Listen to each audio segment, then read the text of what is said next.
Become system administrator इन 2024। इस playlist में एक बार फिर से वेलकम है आपका। I am Manjeet Rawat, your online instructor. आज हम डिस्कस करने वाले हैं एक और डेस्कटॉप ट्रबल शूटिंग से रिलेटेड, और विच इज़ रियली इम्पॉर्टेंट। जब आप एज ए सिस्टम एडमिन किसी कंपनी के लिए काम करते हैं तो ये जो ट्रबल शूटिंग का पॉइंट है या ये जो सिम्टम है या ये जो पर्टिकुलर इश्यूज़ है आपको लगभग हर हफ्ते या हर 10 दिन में देखने को मिल सकता है। And it's our responsibility as system administrator, we need to resolve it. ये हमारी जिम्मेदारी बनती है कि इसको हम रिजॉल्व करें। एजेंडा बिल्कुल क्लियर है। आज हम बात करने वाले हैं कि अगर आपके इन्वायरमेंट में ऐसा कोई कंप्यूटर है, ऐसा कोई लैपटॉप है, नो मैटर वो वायरलेस कनेक्टेड है या वायर्ड कनेक्टेड है, दोनों के केस में you are unable to access the internet. एक तो ये रीजन हो सकता है, या फिर आपका सिस्टम लोकली भी कनेक्टिविटी नहीं परफॉर्म कर पा रहा है।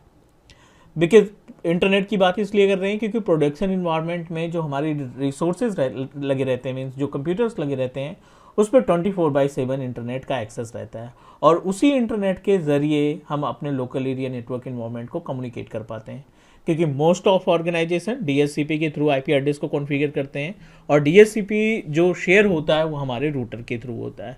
और रूटर ने अगर डीएचसीपी की आईपी एड्रेस आपको असाइन की तो it means that public IP address भी आपके साथ उस मशीन पे इन्वॉल्व होगी।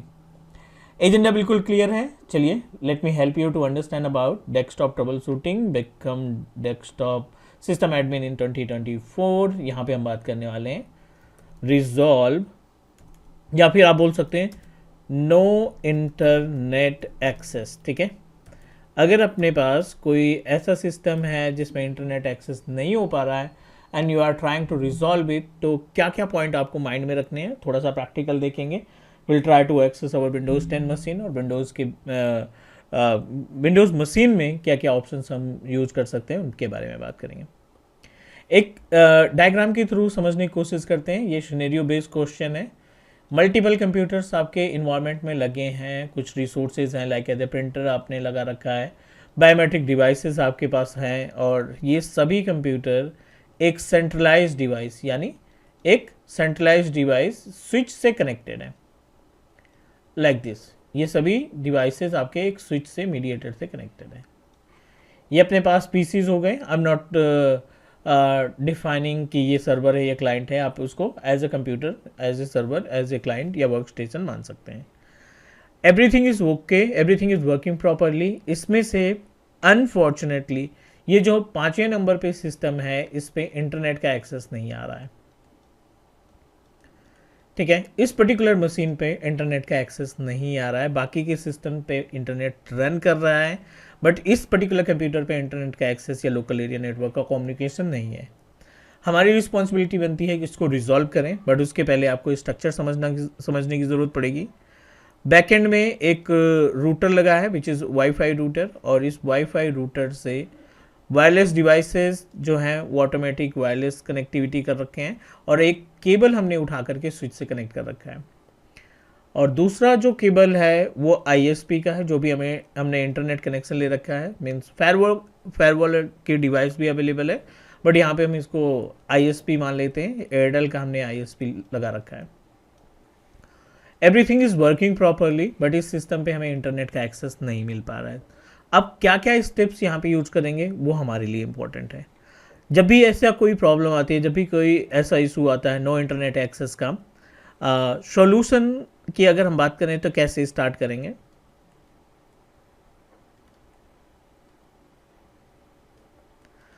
सॉल्यूशन में आप बिल्कुल बेस से स्टार्ट करिए। बेस में सबसे पहले आप चेक आईपी एड्रेस। ठीक है, check IP address of PC, जो भी आपका कंप्यूटर है उसकी आप आईपी एड्रेस वेरीफाई करेंगे।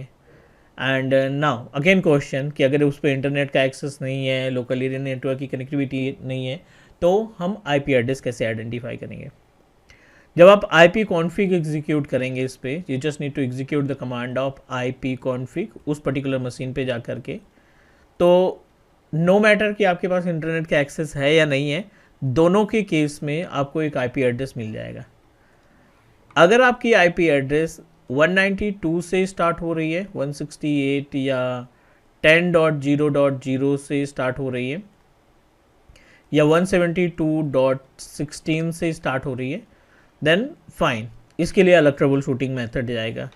बट अगर आपकी आईपी एड्रेस 169.254, राइट, उसके बाद कोई भी गिनती हो सकती है, 10 हो सकता है, 100 हो सकता है। आपको ये दो स्टार्टिंग के आईपी एड्रेस को आइडेंटिफाई करना है।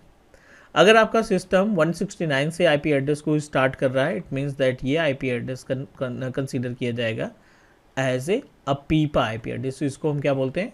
As a APIPA IP address बोलते हैं। एंड नाउ अगर आपको सिस्टम पे अपीपा आईपी एड्रेस मिलता है तो you have to know about the procedure how to resolve it. समझने की कोशिश करते हैं अपीपा आईपी एड्रेस है क्या। अपीपा सीधे से इंडिकेट करता है कि आपका जो सिस्टम है ना, उस सिस्टम का कम्युनिकेशन डीएचसीपी सर्वर से नहीं हो पा रहा है, या जो डीएचसीपी सर्विस हमें असाइन कर रखा है ना, उससे हमारा कम्युनिकेशन नहीं हो पा रहा है। करेक्ट। इनडायरेक्टली आपकी जो मशीन है इस स्विच से डिस्कनेक्टेड है, या मे बी आपके आईएसपी मीन्स जो आपका रूटर है, वाईफाई रूटर है, उसने आपके सिस्टम को कोई भी आईपी एड्रेस असाइन नहीं किया है।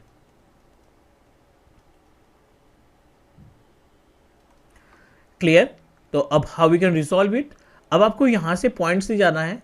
सबसे पहले तो आप इस पर्टिकुलर केबल को दोनों तरफ से चेक करेंगे। You just need to check the cable from system side. इस तरीके से सिस्टम की तरफ से केबल आप चेक करेंगे और स्विच की तरफ से। तो सिस्टम से डेस्क के बीच में आपको एक ILO पोर्ट मिलेगा, सॉरी IO पोर्ट मिलेगा, राइट। यहाँ पे 1.5 मीटर का केबल रहता है जो आपका IO पोर्ट से डायरेक्टली आपके मशीन को कनेक्ट करके रखता है। Our responsibility to check the communication between each other. इन दोनों के बीच में कम्युनिकेशन चेक करेंगे, केबल की कनेक्टिविटी देखेंगे। अगर एवरीथिंग इज ओके, लूज है या कोई प्रॉब्लम है, आपने यहाँ से चेक किया, तो कभी कभी प्रॉब्लम ये रिजॉल्व हो जाती है। तो एक ये सोल्यूशन हो सकता है, बट हम इस पर ट्रस्ट नहीं करेंगे और ना ही हम इसको 100% मान रहे हैं कि यहीं से केवल एक ही प्रॉब्लम्स, एक ही ट्रबल शूटिंग से हमारा काम हो जाएगा। यू हैव टू वेरीफाई कि यहाँ पे कनेक्टिविटी दिखनी चाहिए। ठीक है। अगर आपकी कनेक्टिविटी है and still you are unable to access it, then दूसरा स्टेप का क्या यूज करेंगे आप? दूसरे स्टेप में आपने आइडेंटिफाई करना है IP config /release और दूसरा IP config renew। IP config /release और IP config /renew, दो कमांड हम यहां पे एग्जीक्यूट करेंगे। इससे क्या होगा कि अगर आपके पास DHCP पूल में एड्रेस ऑलरेडी आपके सिस्टम का एड्रेस किसी और मशीन को असाइन हो गया है, या आपको आपके मशीन को DHCP ने कोई IP एड्रेस नहीं असाइन कर पाया है, तो उस केस में IP कॉन्फ़िग रिलीज और रिन्यू करने से नई IP एड्रेस आपके कंप्यूटर को असाइन हो जाएगी। चलिए ये भी करके देख लिया हमने।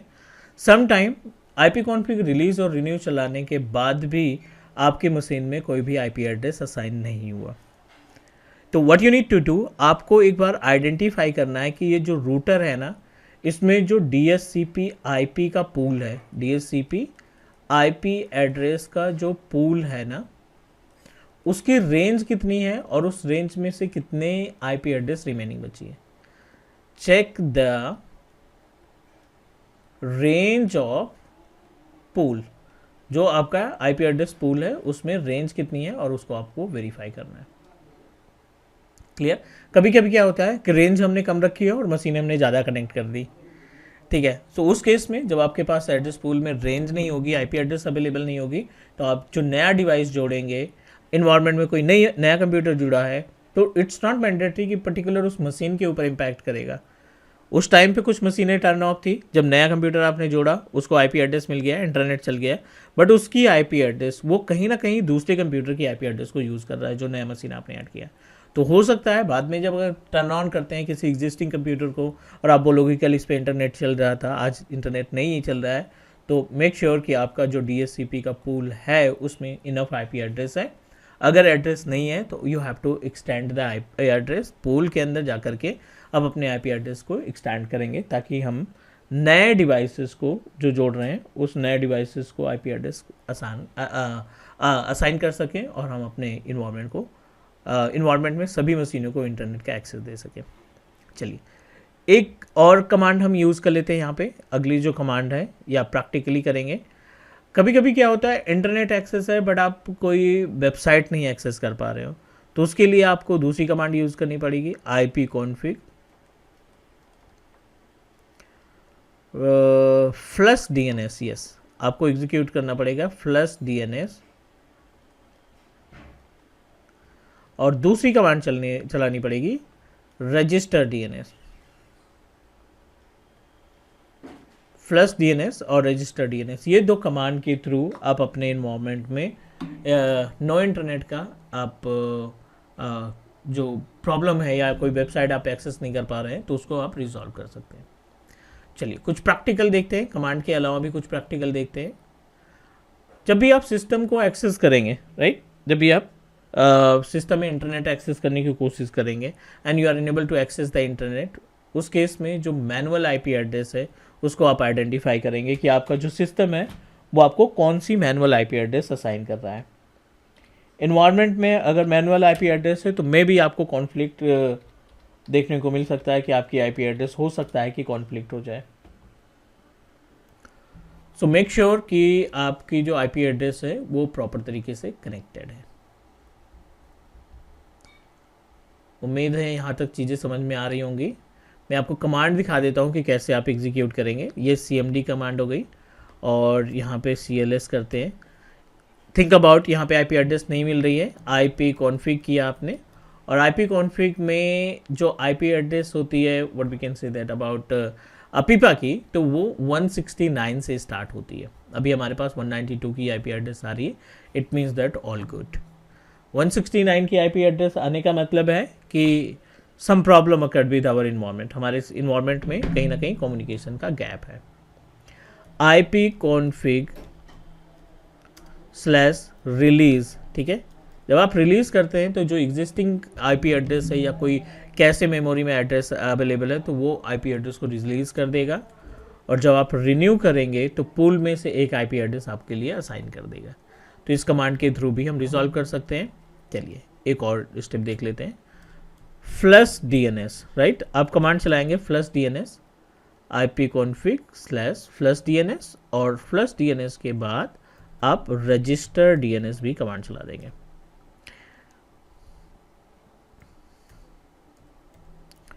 फ्लश DNS और रजिस्टर DNS आपकी हेल्प करता है कि इनकेस आपकी वेबसाइट नहीं ओपन हो पा रही है, some issues with the DNS services, तो उस केस में ये आपकी हेल्प करेगा। अगले स्टेप में ncpa.cpl, यहाँ पे जाने के बाद आपको एडेप्टर दिखाई पड़ेंगे, नेटवर्क एडेप्टर दिखाई पड़ेंगे, वायरलेस कनेक्टेड है, वायर्ड कनेक्टेड है, सारी इन्फॉर्मेशन मिल जाएगी। आपको अपना एडेप्टर थोड़ी देर के लिए डिसेबल करना है and you have to enable it. So DHCP से अगर आईपी एड्रेस नहीं मिल पा रही है तो समटाइम डिसेबल इनेबल करने से हमें आईपी एड्रेस असाइन हो जाता है। So guys, these all are the points that you need to keep in mind in case of resolving the issues related to the no internet access in our desktop। तो definitely आपको benefit मिलेगा और आप अपने system में proper तरीके से internet run करा पाएंगे। उम्मीद है जितने भी स्टेप्स हमने डिस्कस किए हैं वो आपको समझ में आ गया होगा। फिर भी कोई डाउट या कोई क्वेश्चन है, please let me know, drop a comment and definitely will help you. आज के लिए इतना ही, नेक्स्ट मिलते हैं अगली क्लास में। तब तक के लिए do subscribe your on teach me cloud YouTube channel. Bye guys, take care.